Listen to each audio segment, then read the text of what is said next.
advanced lectures for July 2025.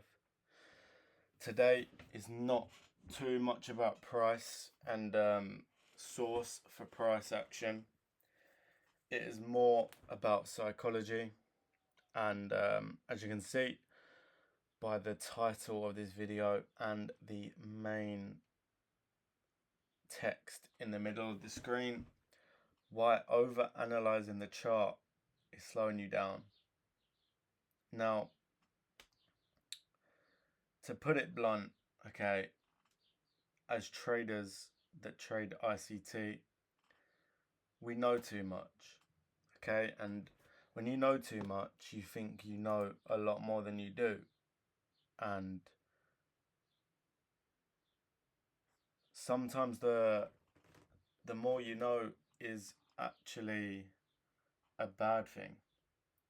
Especially in these markets, the more that you know, the harder you'll find to see consistency and growth and progress, because you're trying to apply everything to the same thing, and it's not needed. But because you know it and you feel like it is advanced, you try and apply it because this market is advanced, right? So in order to work on an advanced piece of software like the algorithm that is coded, you feel as if your analysis needs to be advanced. Now it is the complete opposite.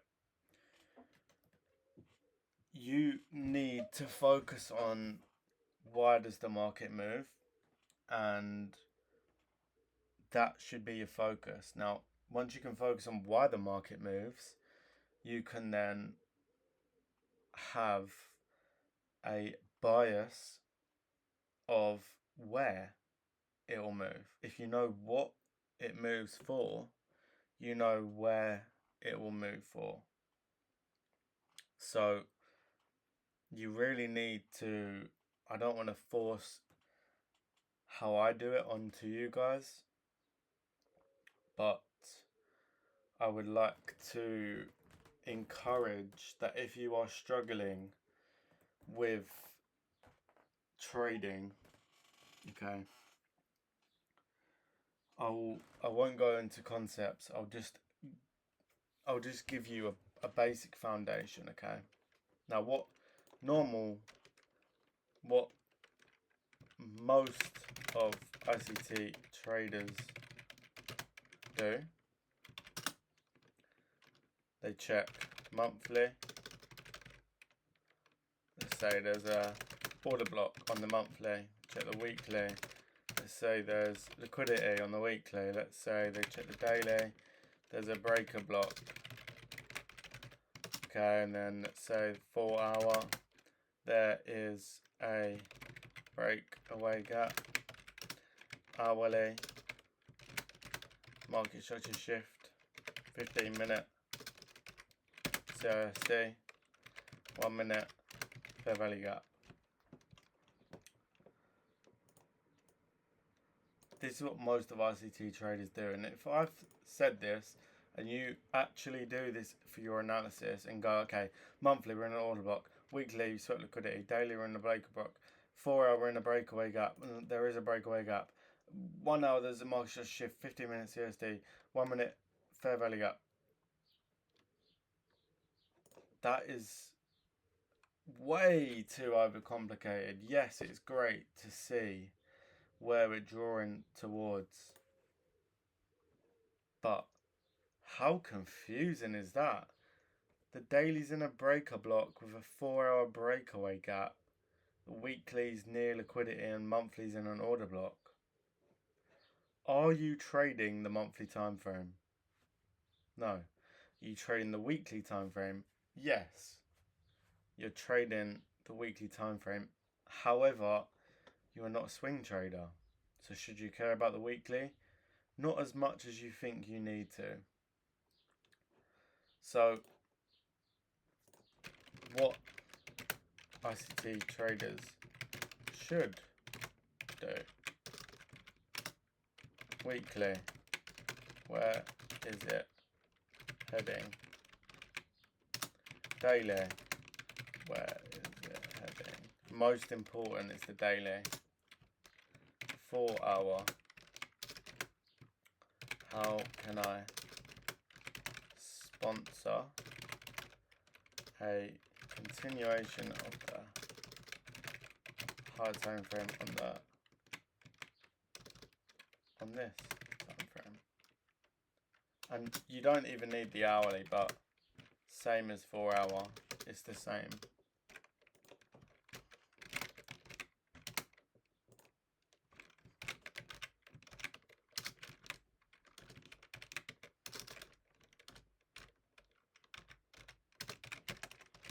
Once we have sponsored a continuation of the high time frame, this can be my entry time frame. You don't need the monthly. You're not trading monthly candles. Weekly is, it's usable. If last week we headed for a fair value gap, next week we could look to buy out of that gap. Okay. However, the daily is very, very important. If you're trading the daily candle, which you are,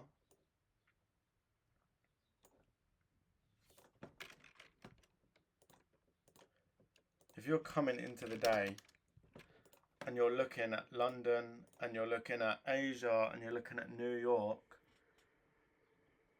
you are using the daily candle. You're trying to get into the daily range. So unless you know where the daily is going, how are you going to know if we're heading bearish, but London made a bullish move, and then that's got you thinking that New York will continue the bullish move just because that's got no direction.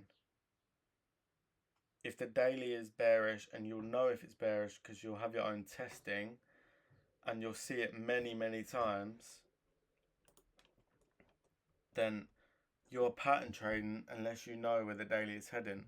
If the daily is heading bearish and London makes a high, okay,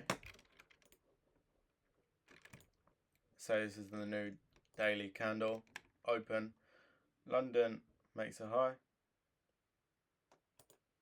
like that, and New York opens in here. What normal traders do, that pattern, they go, okay, we're in a bullish gap, so I'm going to buy out of it. No. If the higher time frame bias is bullish and we make a gap, unless this is high of day, which sometimes it can be, or New York will sweep it, then we can make this and close. So you need to know the daily direction to know if it's manipulation or not. So if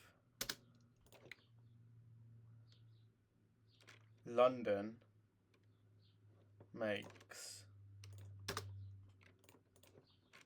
open high, closes below midnight and leaves a gap, if New York now opens, what can you then see? Okay, great. We've got SMT on the high. We've made a high of day. We're bearish. We've got this hourly gap that sponsors the bearish bias on the daily, that if we come up into here, New York opens in the gap, we can then see some lower time frame entries to here, which will then continue the draw on liquidity on the daily time frame, but it's fractal. So on the 15 you can execute in here, but it has to be within a 4 hour and hourly that sponsors the higher time frame. So London makes high day, we get SMT, blah blah blah, and then drop down, make a gap.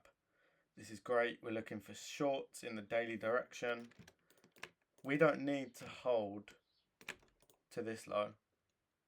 we can fractalize it. So if we're at this side, we're obviously going to reach here, and we're not going to move in a straight line, as if we're not going to come in here and move straight down. Yes, it can happen, but it's not how the market works. So if New York opens in here, cool. What if we sweep London high, or a high from London, and then sell off? Great. TP here, and the daily direction is still bearish. So even if we don't reach this direction on the day, you are still right with this. The order flow is bearish, continuing the daily, and this is your fractal TP. Now what also could happen is we could open up London here. Let's say we didn't have S&T. We could then inverse this gap, sweep the high, and then sell off. Now people would have probably got trapped long after inversing the gap, taking the high, would probably buy in here, then they get stopped.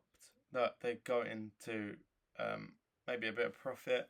If they bought here, go into profit, and then they'll get taken out. Because New York set the high of the day, this wasn't the real high day. We then targeted this London low, and then we can continue in the daily direction. So you've got to stop overthinking it.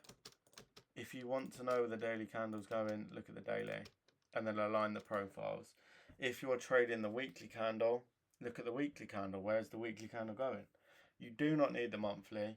You do not need the 3 monthly. You do not need the 6 monthly. Daily time frame is your priority. Weekly helps, but the main thing that you need is the daily, and then the 4 hour and the hourly to sponsor the daily movement on those time frames. And once you're in the 4 hour and the hourly areas, you can then look for entries on the M15, M5 and M1. So perfect example, what this would look like would be, let's represent this as the daily candle. Okay, this is the daily candle. All right, we've taken out this high, we've left behind this gap. So the daily direction is bearish. Okay, now let's now see the new day open. If London now opens, makes a high. Hi there. Okay, thanks Alexa. Let's say we open here actually, that makes more sense.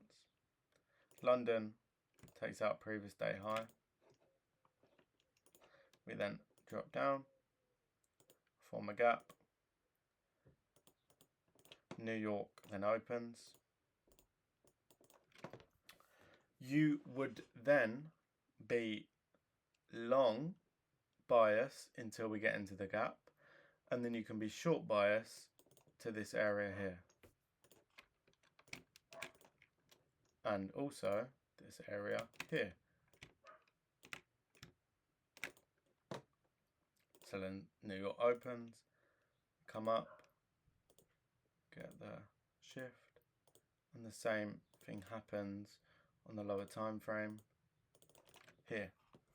So this complements the daily objective. Great. For London, we made high day. We're bearish bias going into the day. London's made high day, made a gap. New York's come up into the gap, and we've then got a lower time frame model on here to short. That's great. This is what you need to be doing. You need to be sponsoring the daily time frame with the 4 hour and the hourly. So I'll leave it there. That was my first ever mindset talk. Kind of, it wasn't really price related, but it kind of was. Stop analyzing, or stop over analyzing the chart, man. If you want to know where the daily's going, look at the daily. You want to know where the 4 hour candle's headed, look at the 4 hour. And that's not me saying that you'll be right every time, but if you then start to build confidence, you'll then start to see why we actually drew to this area instead of the area you thought. So yeah, you don't need to overanalyze everything, and if you didn't understand this video, watch it back, and yeah.